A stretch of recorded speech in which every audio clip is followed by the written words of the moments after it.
कदाचित त्याला वाटते बाहेर गेल्यावर आपलं नाम चिंतन करावं, मायानं लक्ष देऊ नये. एवढ्या घाणीच्या ठिकाणी वाढलेला हा जीव, एवढं दुःख भोगलेला हा जीव, देवाला तिथं नवस करून म्हणायचे तो म्हणे देवा रात्रंदिवस तुझं रात्रंदिवस तुझं भजन करल एकटा या दुःखातून वेगळं. पण खरं सांगा बाहेर आल्याच्या नंतर आपल्याला वाटते का आपण एवढं दुःख भोगून आलो असं म्हणून? गर्भवासाचं दुःख ही तेवढंच वाईट आहे आणि माणूस मरताना सुद्धा तेवढंच दुःख आहे. माणूस मरताना सुद्धा उगाच सर्वांचं जे मरत नाही मायानो ऐका, एका रोपाचा एक विंचू चावल्यावर किती त्रास होते माणसाला, होते का नाही? विंचू चावल्यावर त्रास होतोय का नाही? होतोय का नाही? जर तुम्हाला माझं खरं वाटत नसेल तर बघा तुम्ही प्रयोग करून, विंचू चावल्यावर दुःख होते, होते का नाही? पण एका रोमाच्या ठिकाणी 1000 विंचू चावल्याचं दुःख होते म्हणे मरते वेळेस. किती दुःख असं विचार करून बघा. तेवढं दुःख मरते वेळेस आणि तेवढंच दुःख जन्म घेते वेळेस जर माणसाला भोगावं लागत असेल तर माणसानं का प्रभूचं चिंतन करू नये? समज करायला पाहिजे का नाही? करायला पाहिजे. पण माणूस करत नाही, देवाचं चिंतन करत नाही, देवाला भजत नाही, भगवंताची भक्ती करत नाही. साधू संतांना पाया पडून सांगितल्याच्या नंतर सुद्धा देवाचं भजन आपल्याला करावं वाटत नाही. बाहेर आल्या आल्या आपण भगवान परमात्म्याला विसरायला लागलोय. कुठं आहे देव? कसला देव असतोय? देव फिव काय नाही असे म्हणणारे सुद्धा जन्माला आले. बिलिंदा आहे का नाही? कुठे आहे देव? देव फिव काय नसते, फफांड आहे सर्व. खोट आहे, खोट. फफांड म्हणजे खोट, सगळं खोट आहे. ऑटोमॅटिक सृष्टी निर्माण झाली, अशी झाली तशी झाली, तिच्या बापाने ठेवले. आणि भगवंताच्या सत्तेशिवाय जर झाडाचं पान हलत नसेल तर सृष्टी एवढी कशी निर्माण होईल सांगा? ऑटोमॅटिकली तेवढा तरी विचार माणूस करत नाही. मला बाहेर आल्यावर भगवान परमात्मा स्वतः सांगतात, हे जग निखिल माझेची वतले की कर्म कैसे कर्म तयारे जे मीची नाही म्हणती. अविनवबाराची भाषा फार गोड आहे. जे मीची नाही म्हणती. आणि या जगाच्या प्रत्येक कणाकणामध्ये चराचरामध्ये मी व्यापलेला असताना लोकांना कधीच वाटत नाही मी आहे म्हणून. काय आपलं कसं असं सांगणं आपली बुद्धी बाहेर आल्यावर विसरून जातो. हे कपिल मुनीनं देवहूती मातेला खूप सुंदर अशा रीतीवर संवाद सांगितलाय. 33 स्कंदामध्ये 32 अध्यायात त्याचं सगळं वर्णन आहे. कधीतरी भागवत काढून हे वाचून पहा तुम्ही. शेवटी कपिल मुनीनं आपल्या आईला प्रभूचं चिंतन नामस्मरण करण्याशिवाय जीवाचा उद्धाराचं दुसरं कोणतेही साधन नाही, पर्याय नाही असं सांगितलं. माता देवहूती कपिल देवाचं मुख पाहून मला भगवंताचं मुख पाहिल्याच्या नंतर किती आनंद होत असेल, डोळ्याला अश्रू धारा लागल्या, किती गोड बोलतोय असं माझा साक्षात भगवान परमात्म्याचा अवतार किती गोड सांगतोय मला असं तिला वाटायला लागलं. अंतःकरणामध्ये प्रेम दाटून आलं. कंठी प्रेम दाटे नयनी नीरलोटी हृदयी प्रगटे राम रूप. अशी अवस्था तिची झाली. अशी अवस्था देवहूती मातेचं झाल्याच्या नंतर देवहूतीचं संपूर्ण शरीर जलमय झालं, म्हणजे पाण्यात रूपांतर झालं आणि तिथं सिद्धला नावाची एक नदी तयार झाली. कपिल मुनी आपल्या आईला प्रणाम करून गंगासागर क्षेत्रात निघून गेले. कपिल देवहूती संवाद ऐकल्यावर मनामध्ये भक्ती निर्माण होते. माता देवहूतीचं वंश पुढे चाललं नाही, कारण एकच वर्ग होतं ते इकडे भगवंताचं चिंतन करण्यासाठी निघून गेले. ते पण नैतिक ब्रह्मचारी असल्यामुळं ज्या 3 बहिणी होत्या का नाही, आकुती, देवहूती आणि प्रसूती. आकुतीचं जे लग्न झाले ते ऋषी प्रजापती सोबत यांच्या पोटी यज्ञ देवाचा अवतार झाला. पुढे प्रसूती नावाची जी दक्षाची पत्नी जी होती का नाही, यांच्या घरी सती माता जन्माला आली. म्हणे सती माता का जन्माला आली होती तुम्हाला सगळ्यांना माहित आहे. जिच्या पोटी महाराजा दक्ष प्रजापतीनं सतीला महादेवाला द्यायचंच नव्हतं, पण ब्रह्मदेवानं सांगितलं महादेवाला तुमची पोटी द्या. नाईलाजानं दिलं, पण काय भगवंताचा महादेवाचा विरोध करायला लागला दक्ष प्रजापती. कशामुळे विरोध करायला लागलं? एक बार काय असते बघा, दक्ष प्रजापतीला हे प्रजापती नावाचं पद प्राप्त झालं. प्रजापती नावाचं पद ब्रह्मदेवांना त्याला दिल्याच्या नंतर गंमत अशी झाली. गोस्वामी तुळशीदासजी सांगतात, त्याला पद आले मध आलं नाही असं होऊ शकत नाही.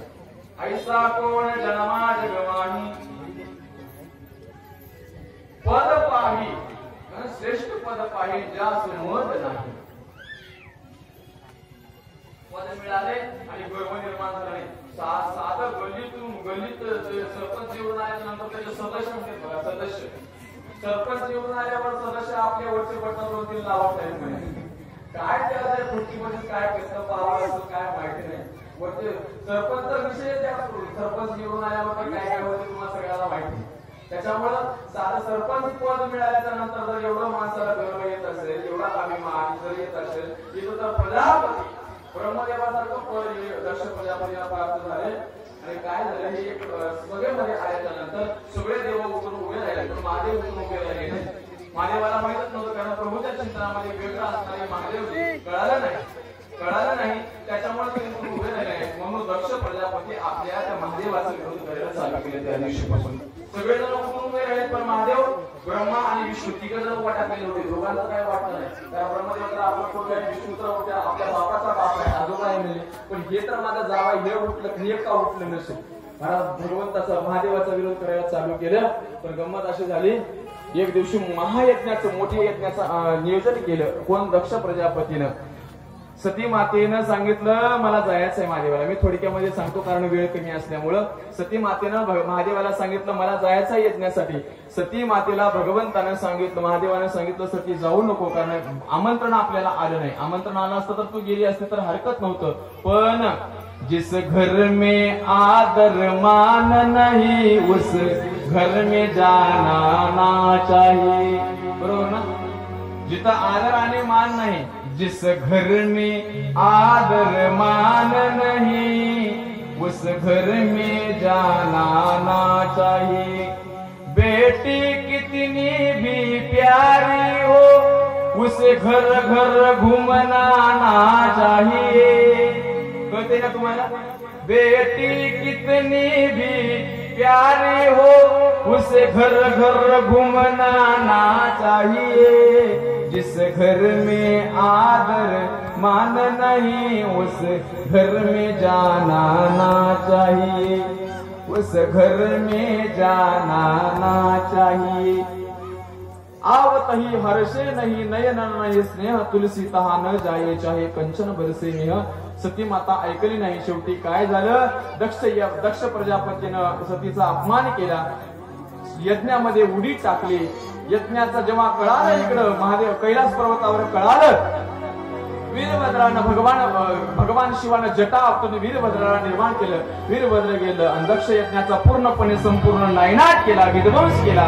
दक्ष प्रजापतीचा यज्ञ पूर्णपणे मोडून काढल्याच्या नंतर दक्ष प्रजापतीला मारलं, त्याची मुंडी नेऊन त्या यज्ञामध्ये टाकण्यामध्ये आली वगैरे वगैरे सगळं टाकल्याच्या नंतर यज्ञ बंद पडला. सर्व देव येऊन महादेवाला विनंती करतायत. सगळे जण देव येऊन भगवंताची स्तुती करतायत.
हार हार हार स्वराज्याचे काय करायचं एकदा. नागेंद्र हराय त्रिलोचनाय भस्मांगरागाय महेश्वराय बोले शंकर भगवान की. भगवंताची स्तुती केली. नंतर भगवंताने यज्ञाची पूर्णता केली वगैरे वगैरे सगळी कथा सविस्तर अशा प्रकारची सांगितली.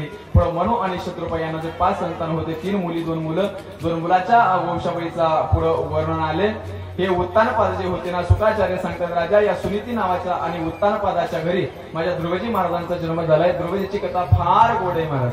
ध्रुवजींची ज्यांना फक्त आपल्या बापांच्या मांडीवर बसण्यासाठी बसण्याची हेतू मनामध्ये धरून भगवंताचं चिंतन करण्यासाठी गेले ध्रुवजी महाराज. पण भगवान परमात्म्याने त्यांना आढळपदी बाळ बैसविला धुरू चिरीत क्षीराचा सागर उपमन्या. महाराज फक्त 5 वर्षाचं बाळ आहे, आईनं आपल्या बापाच्या मांडीवर बसून दिलं नाही म्हणून. याला 2 बायका होत्या, सुनीती आणि सुरुची. सुरुची आणि सुनीती म्हणजे काय? सुनीती म्हणजे चांगलं आपल्या अंतःकरणामध्ये 2, आपल्या मनामध्ये आहे ना, आपल्या शरीरामध्ये 2 बुद्धी असतात, बरोबर ना. 2 मन म्हणता बघा आपण त्याला, 2 मन. एक मन म्हणते चांगलं कर, एक मन म्हणजे वाईट करते. हेच आहे सुरुची आणि सुनीती. चांगलं खावंसं वाटणं, पाहू नये ते पाहावंसं वाटणं, ही झाली सुरुची. अरे ते करू नये रे, वाईट काम आहे असं जे म्हणते का नाही, ती आहे सुनीती.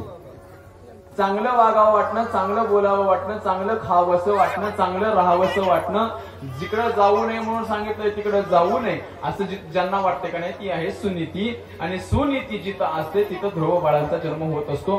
ध्रुव बाळ सुनीतीच्या पोटी जन्माला आले. 5 वर्षाचं पोरग. महाराज सर्व त्याचे जे बालमित्र होते ना, सगळेजण त्याला विचारायचे, का रे तुझा बाप कुठे आहे? आईला येऊन पुन्हा विचारावं ध्रुव बाळानं, सांग आई माझा बाप कुठे आहे? एक दिवशी सुनीतीनं सांगितलं, म्हणजे तुझा जो बाप आहे यांना वनामध्ये नेऊन ठेवलेलं महाराजी. कारण सुनीती कोणालाही चांगली वाटत नाही, यांना वनामध्ये झोपडं बांधून तिथं नेऊन ठेवलेलं. तिथंच प्रभूचं चिंतन करते सुनीती. ऋषीमुनीच्या सहवासामध्ये राहते. जिथं सुरुची, आता उत्तानपादाला सुरुची आवडत होती, त्याच्यामुळे ती राजवाड्यात राहत होती. एक दिवशी ध्रुव बाळानं सांगितलं, मला माझ्या बापाला भेटायचं आहे. बापाला भेटायचं म्हणल्याच्या नंतर सुनीतीनं सांगितलं, म्हणजे जा, जे उत्तानपाद नावाचा राजा आहे ना, तोच तुझा बाप. ध्रुव बाळ, लहानसं बाळ, 5 वर्षाचं बाळ लुगू गेलं महाराज. बापाच्या राजवाड्यामध्ये प्रवेश केल्याच्या नंतर काहीच इच्छा नव्हती अंतःकरणामध्ये. गेलं आणि बापाच्या मांडीवर बसावा या उद्देशानं बापाच्या जवळ गेलं. पण सुनीती सुरुची जी होती का नाही, ती पळत बाहेर आली. सांगितलं, बापाच्या मांडीवर बसण्याचा अधिकार तुला नाही. तुला जर या उत्तान राजाच्या मांडीवर तुला बसावं असं वाटत असेल ना, तर तुला अगोदर माझ्या पोटी जन्माला यावं लागेल, माझं बाळ म्हणून जन्माला यावं लागेल, तेव्हा तुला तो तुझा अधिकार प्राप्त म्हणजे होईल म्हणे. तोपर्यंत तुला तो अधिकार नाही. जा म्हणे. हाकलून दिलं महाराज, ढकलून दिलं मांडीवरून. पुन्हा रडत आपल्या आई जवळ येऊन विचारते, आई कोणतं पाप केलं होतं ग? काय मागितलं होतं? मी सांग ना. काही मागितलं नव्हतं, पण काय करावं? किती माझं नशीब खोटं आहे म्हणे, बापाची मांडी सुद्धा मला असं मिळाली नाही म्हणे बसण्यासाठी. असं कुठं असतं का आई? पण एक सांगतो ऐक म्हणले, बदला घेतल्याशिवाय राहणार नाही. सुनीतीने सांगितलं, बाळा तसं म्हणून. अरे तिनं वाईट तरी काय बोलले सांग ना. तुझं अरे जातं त्यांना नशीब सोबत घेऊन जन्माला येत असते म्हणे. भगवान परमात्मा कोणालाही सुख देत नाही, कोणालाही दुःख देत नाही, ज्याच्या त्याच्या प्रारब्धाचा खेळ आहे म्हणे ते. आणि तुला तुझ्या आईने सांगितलं तरी काय, तिच्या पोटी जन्माला यावं लागेल असंच म्हणली ना तिने.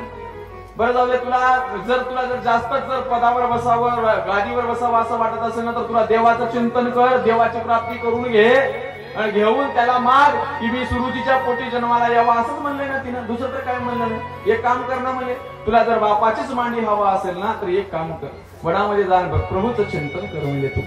महाराज जगातली पहिली आई अशी आहे की 5 वर्षाच्या बाळाला वनामध्ये प्रभूचं चिंतन करण्यासाठी पाठवते. आपल्या आयाला आपलं पोरग भजन करणारं निघावं असं कोणालाच वाटत नाही. वाटतंय का? बोला ना. कोणत्याही आईला आपलं पोरग भजन करणारं महाराज व्हावं, आळंदीला जावं, पकवास शिकावं वाटत नाही. इथं मंडपामध्ये बसल्यावर तेवढ्या पुरतं तेवढं वाटते, बरोबर ना. घरी गेले की विसरून जाते. प्रत्येकीला वाटतंय आपलं, यांना पाहिल्याच्या नंतर, या गायक पाहिल्याच्या नंतर, आमच्या माऊली सारखे, आमच्या बबलू महाराज, प्रज्ञानंद महाराज सारखे, हे आपले बाळू महाराज सारखे गायक वादक पाहिले की प्रत्येक आईला वाटतंय आपलं बी पोरग निघावं गाणार, पण आपलं नशीबच खोटं, आपलं पोरग निघते पिणार. संध्याकाळी 5 वाजता येऊन दन भांडे आले ते, बरोबर ना. लेझिम खेळतच घरला येते. विचित्र अवस्था आहे. मला थोडस लक्ष देऊन ऐका मायानो. 5 वर्षाच्या काळामध्ये आपल्या बाळाला तिची आई सांगते, ध्रुव बाळाला सांगते, जा वनामध्ये प्रभूचं चिंतन करण्यासाठी. निघालेत महाराज. पण एक सांगतो, जाताना आईचा द्वेष मनामध्ये न ठेवता, कसल्याच प्रकारची कुबुद्धी निर्माण न होता, निर्मळ अंतःकरणानं प्रभूचं चिंतन करायला जा, तरच फायदा होतो, नाहीतर देव तुला मिळणार नाही. प्रभूचं चिंतन करण्यासाठी ध्रुव बाळवनामध्ये निघालीत महाराज.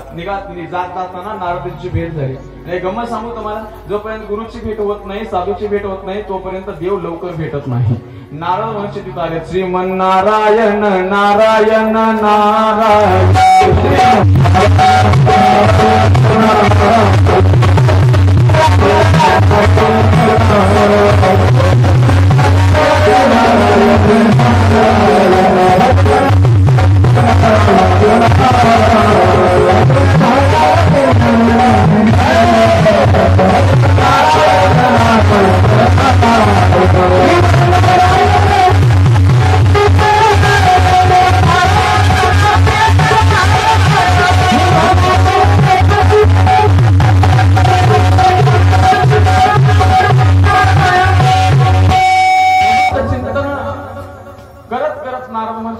समोर येऊन ध्रुव बाळाची परीक्षा पाहण्याचं ठरवलं. कारण छोटस बालक आहे, वनामध्ये चालले, प्रभूचं चिंतन करण्यासाठी चालले, अजून काहीही माहित नाही. नारदजीनं कसं असतंय बघा, सोन्याची परीक्षा घेतल्याशिवाय सोनं ओरिजिनल आहे का डुप्लिकेट आहे हे कळत नाही. सोनं जाळातून काढल्याशिवाय कळतंय का, बोले ना. तसंच प्रत्येक भक्ताची देव परीक्षा घेतल्याशिवाय भक्ताला जवळ घेत नसतो. नारद महर्षी जवळ येतात आणि सांगतात, प्रल्हाद ध्रुवजी कुठे निघालेत, कुठे निघालेत? एवढं वय आहे तुमचं, कुठं निघाले? म्हणजे निघालोय प्रभूला प्राप्त करून घेण्यासाठी, चिंतन करण्यासाठी, भजन करण्यासाठी निघालोय. अरे म्हणे वनामध्ये गेल्याच्या नंतर खायला भेटत नाही. तिथं कोण खायला घाललं तुला? एवढा असं आहे, कोण खायला देते? ध्रुवजीनं सांगितलं, जबदंत नाही थे तब दूध दियो, अबदंत दियो तो कछु और भी. जेव्हा दात नव्हते तेव्हा आईच्या पोटामध्ये दुधाची निर्मिती कोण केली सांगा म्हणे नारद. महाराज काय ध्रुवजींचं ज्ञान असेल विचार करून बघा ना. 5 वर्षाचं पोरग नारद महर्षीला सांगते, जेव्हा मी गर्भामध्ये होतो तेव्हा मला कोण खायला घातलंय, कोण बाळा दुधा कोण करीते उत्पत्ती, वाढवी श्रीपती सवे दोरी. जेव्हा दात नव्हतं तेव्हा आईच्या स्तनामध्ये दूध करणारा माझा भगवान परमात्मा काळजी करणारा होता. आता दात दिलाय म्हणल्याच्या नंतर मला अन्नही पुरवठा तो करेल, काही काळजी करायचं काम नाही. अरे म्हणे वाघ राहते, कोल्ह राहते, हिंस्र पशु राहतात, वनामध्ये गेल्याच्या नंतर तुला फाडून खातील. ध्रुवजीने सांगितलं, माझा भगवान परमात्मा प्रत्येक कणाकणामध्ये जर व्यापलेला आहे तर त्या वाघामध्ये सिंहामध्ये तर असेलच ना, तू असेलच ना. मग माझा देव मला काहीही करणार नाही असा ठाम निश्चय विश्वास पाहिला आणि सांगितलं, म्हणजे ध्रुवया लवकरच तुला देवाची प्राप्ती होईल. आशीर्वाद दिला आणि एक सुंदर अशा प्रकारचं मंत्र दिलं, 12 अक्षरी मंत्र. ओम नमो भगवते वासुदेवाय. सगळेजण असे हात वर करा आणि 2 वेळ प्रभूचं चिंतन आपण सगळेजण करायचंय. ध्रुवजीच्या भजनामध्ये आपण सगळेजण सामील व्हायचंय. सगळेजण आनंदानं भजन करा. ओम नमो भगवते वासुदेवाय.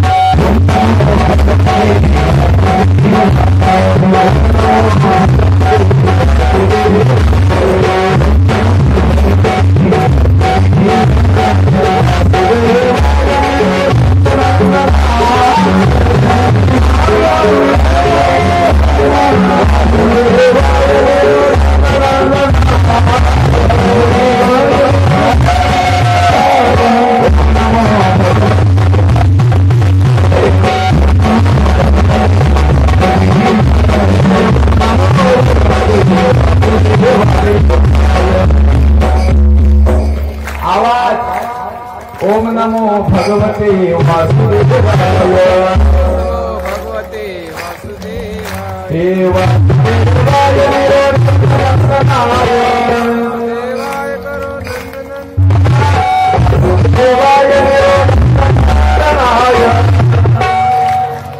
करो यमुनेच्या तीरावर गेलात आहेत. स्नान करून भगवंताचं नामस्मरण करायला चालू केलं. अखंड खंडेना जीवन रामकृष्ण नारायण अशी अवस्था ध्रुवजी महाराजांची रात्रंदिवस. ओम नमो भगवते वासुदेवाय.